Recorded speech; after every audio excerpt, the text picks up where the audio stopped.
ইসলামের ইতিহাসে নবী ইউসুফ আলাইহিসসালাম সৌন্দর্যের জন্য অত্যন্ত বিখ্যাত ছিলেন।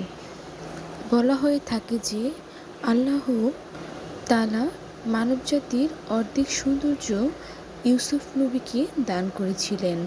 তার সৌন্দর্যের এতটাই প্রভাব ছিল যে মিশরের নারীরা তাকে প্রথম দেখায় তারা এতটাই মুগ্ধ হয়েছিলেন যে তারা তাদের হাত কেটে ফেলেছিলেন, কিন্তু ব্যথা অনুভব করেনি। এই ঘটনাটি কোরআনের সূরা ইউসুফের মধ্যে বর্ণিত রয়েছে। নবী ইউসুফ শুধু বাহ্যিক নয়, তার ভিতরেও চরিত্রের জন্য রয়েছে অত্যন্ত সৌন্দর্য। কঠিন পরীক্ষা এবং প্রতিকূলতার জন্য তিনি সবসময় আল্লাহর প্রতি অবিচল থাকতেন। তার নৈতিকতা কখনো বিচ্যুত হয়নি।